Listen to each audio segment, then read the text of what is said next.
I hope you will not deduct it from my time. O hindi. Kasi yung responses hindi kasama. Go ahead, please. Yes, Your Honor. Yes, I am Mina Jose, and I am appearing before this committee in my capacity, in my personal capacity, and as a representative of WJ Construction.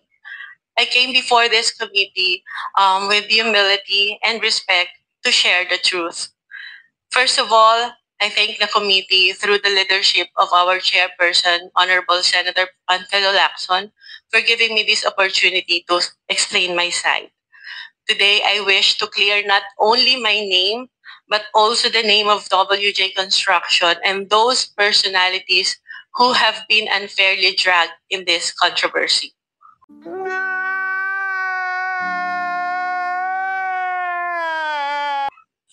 I wish to clearly state first that to the best of my knowledge, Beng Ramos is not and have never been a staff of Senator Jinggoy Estrada or any senator or congressman. I have known her only as a staff of the Blue Ribbon Committee, particularly the Broom. And as far as I know, Beng is a dedicated government employee who has never been involved in any controversy, especially in this anomalous flood control projects that Ate Bryce mentioned in the congressional hearings. And as for myself, I speak from the depth of my heart that I have never engaged in any illegal activity. Di totoo yan. Bola lang yan. I have never given nor received any money from any public official or government employee, including this Mr. Bryce Hernandez. Thus, I strongly deny his accusations, the baseless and malicious accusations he threw against me and WJ Construction during the congressional hearing. WJ Construction, which my partner and I have devoted decades of honest work to build, has always stood on the strength of its good reputation. We have completed numerous private and government projects, no ghost projects, no substandards. Our clients can attest to the quality of the work and the integrity with which we conduct ourselves. Everything I know and all that I can share in this hearing, to the best of my knowledge, have been fully narrated in the affidavit that I have submitted to the committee. I am here today to affirm those truths, to defend my integrity, and to stand firm for the good name of WJ Construction, which represents not only my family's livelihood, but the honest labor of the many people who have worked for us. I'm sorry, Your Honor. So emotional. Thank you so much.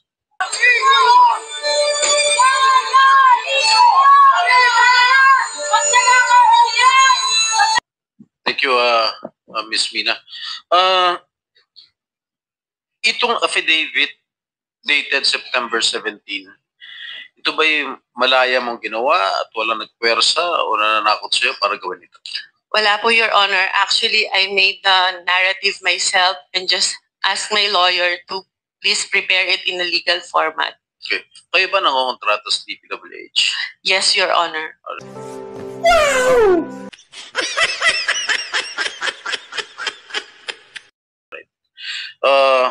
Ang WJ Construction ay negosyo nyo. Tama po ba? Yes po. Kailan kayo nagsimula magnegosyo? Okay. Pumasok sa construction business. WJ Construction started po as sole proprietor when my husband was still single in 1998. And tuloy-tuloy lang po yung kanyang paggawa ng projects in both private and government projects. And in 2021 po, it transitioned into a one-person corporation. So, ano yung mga kontratang nakukuha nyo sa DPWH? Meron bang mga flood control projects?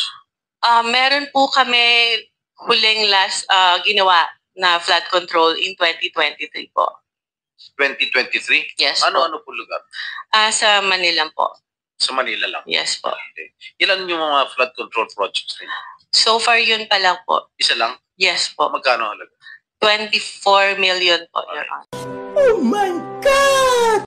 Okay. Sabi po ni Senate President Pro Temp Senator Ping Lacson in one of his interviews mentioned that you were in the Senate premises on August 19. Tama po ba? I was there, Your Honor. You were Yes, Your here? Honor. Yes po, Your Ano po Honor. ginagawa niyo dito? I was invited to do an ocular of the supposed project po na dapat gagawin ko po sa office ng isa pong senator. Sino po? Uh, Pwede ba malaman? Your Honor, if I may, it was already stated in the affidavit po that I have submitted, and with due respect, sana po not to name na lang po the good senator because he's not really involved naman po in Yes, I any know. of this. I know that Senator, I vouch for his credibility and Opo. integrity also. Di totoo yan. Bola lang yan. So, yung ba ang unang pagkakataon mo na pumunta kay dito sa Senado? Nagpupunta na po ako dito in the past, Your Honor. In the past? Opo. Anong ginagawa niyo in the past dito? Matagal na po yon nung senator pa po yung ninong ko, si Joker Arroyo. Kasi po bumibisita po ako sa kanya and yung mga kaibigan ko po sa Broome. So, sino-sino mga pinupunta? Senator Jinggoy, in fairness to all the senators, not only those present here, I would suggest that Ms. Jose or Mrs. Jose should identify kung kaninong office siya nagpunta. Okay, Senator Erwin Tulfo po. Ano po naging sadya niyo sa office niya? Meron po kasing problem yung terrace ni Senator Erwin na binabaha po siya lalo po pag umuulan. So, ako po yung na-refer na contractor nung staff niya na kung pwede po tingnan namin gawa ng solusyon and mag-suggest po kami sa kanya. Yes, Mr. Chair. With the permission of Senator Estrada, With the permission of his name has been mentioned. I think we owe it to him. No? Mr. Chair, the only time that I learned of the Double J construction was through a staff of mine na recommended me this group to fix my veranda on the 5th floor, Mr. Chair. But when upon learning her name was mentioned by Engineer Bryce, we immediately requested to cancel all contracts with WJ.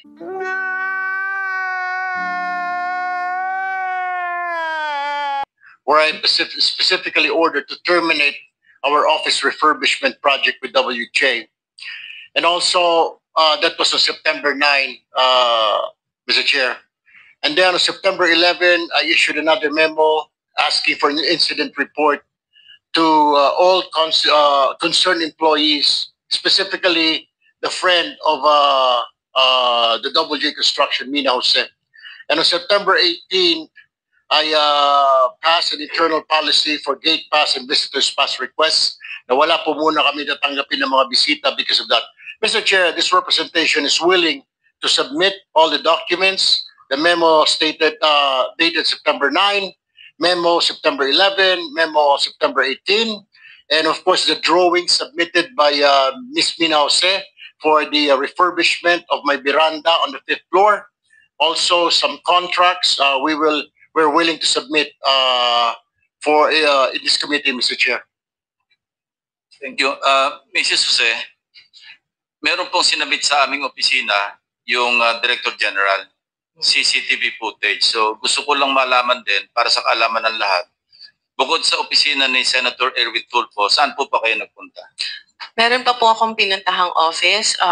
At sabi ko nga po, may mga kaibigan po ako sa Broome na tinext ko na papunta ako ng Senate and I want to see them. Can we flash on the screen yung footage, yung CCTV? Linawin mo yung Broome. Ano yung Broome? It's the Blue Ribbon Oversight Office Management, Your Honor. Masusundan na lang natin ito, no? Ano to? Sa 3rd floor na ba ito? Doon muna sa ground floor. August 19. Yeah. August 19, correct. Sige po, habang tinitingnan nyo, kayo na yung magkakwento kung ano yung flow ng events nung kayo dumalaw dito. Anong Okay, oras? so from the lobby po, nagsabi po ako na I have a permit to enter the Senate and then tinanong po yung pangalan ko, hinanap po nila sa computer. And then, nung na-confirm po nila, sabi nila, umakyat ka na sa second floor. Doon ka mag-register. So, pag akyat po, nakikita niyo po, meron pong separate na bag and body scanner where yung mga guests po dapat mag-pass through muna doon. After po noon, pupunta po sa logbook area, ilalag niyo po yung pangalan niyo, yung phone number niyo, taga saan kayo, and kung saang office kayo pupunta. And hihingan po kami ng ID to verify kung kami po talaga yung nasa list. Nice. And that's what I did, Your Honors. Ito po, yan na yung pumunta kayo sa room, di ba? Yes Sige, po. sige, tuloy niyo lang. Yeah, so dahil nga po nakita ko na yung elevator is cramped and dalawa lang po yung para sa mga senators, isa lang po yung sa guests, and natatakot ako na pumasok sa cramped elevator because I don't have my mask. I took the stairs po. And dumaan po ako kay Beng.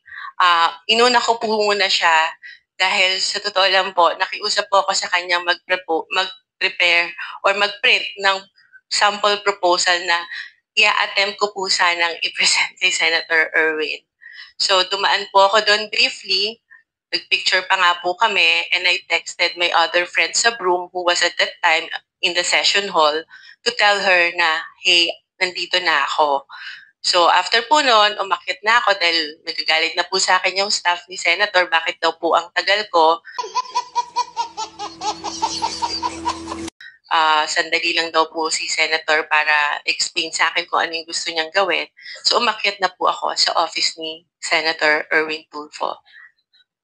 Mr. Chair, may I also add that we'll be submitting a screenshot of the text message between my staff and Ms. Mina Jose. Where was she during that time? Dahil nung sa text message, sinabi niya dumaan pa sa Broome. At meron din po akong letter sa staff ko asking her bakit dumaan sa Broome. Parang ginamit po yung aming opisina na makapasyal siya sa Broome, wala naman po sa agenda.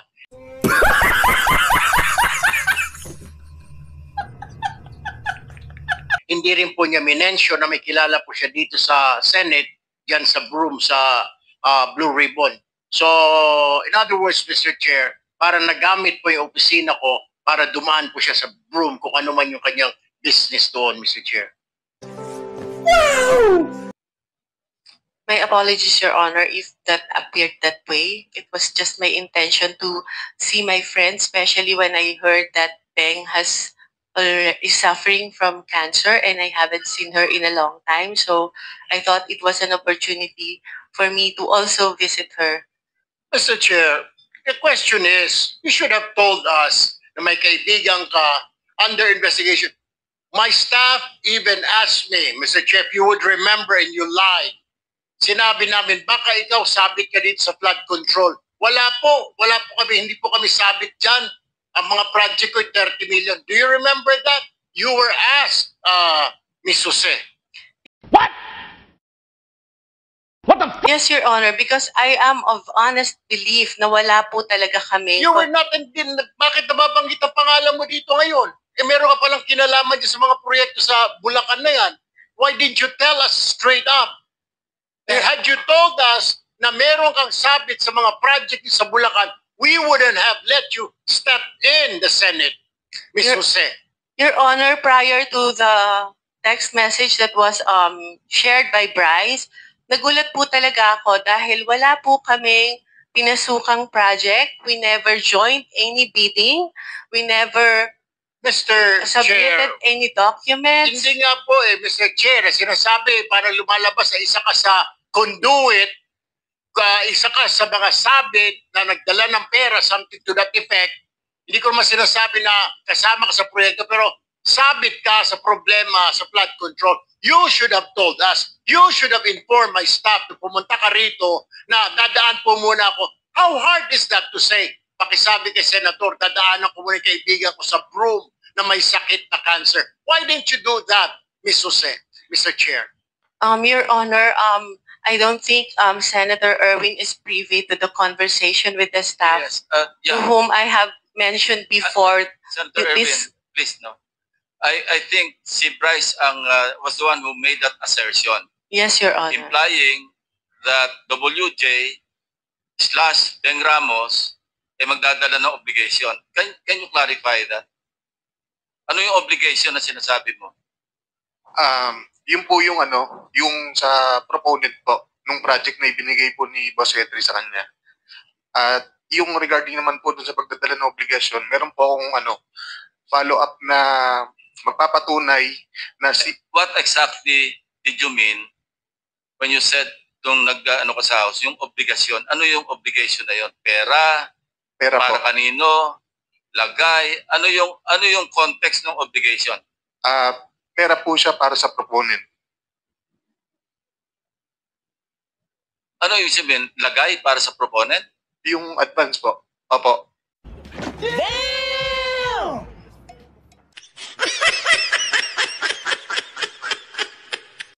Advance para yung sa parang proponent? bayad po para dahil nakuha na yung project na yun.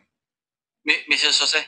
Your Honor, I don't know what he was talking about because the context of that message is about giving him documents for a supposed po dahil hindi natuloy na joint venture. If I may, Your Honor, in my affidavit, Wait for a while. And pag sinabi mong proponent, you were directly linking Senator Jinggoy, di ba?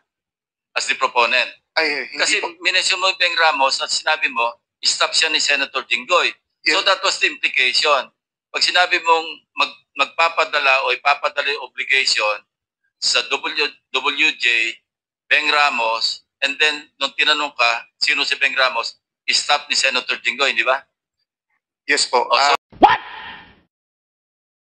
What the So yun ang in-imply mo na yung obligation na sinasabi mong para sa proponent eh para kay Senator Jinggoy. Hindi po, Your Honor. O ano yun? Sino yung proponent ngayon? Ibang project po yung hindi po Eh, galing kay pinagdugtong mo Senator kasi eh. Jinggoy.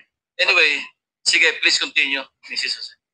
if you remember po dun sa shinare niya na text message, nagpakilala lang po ako na Mina, WJ Construction, Beng Ramos, for him to know na nakuha ko po yung number niya kay Beng Ramos.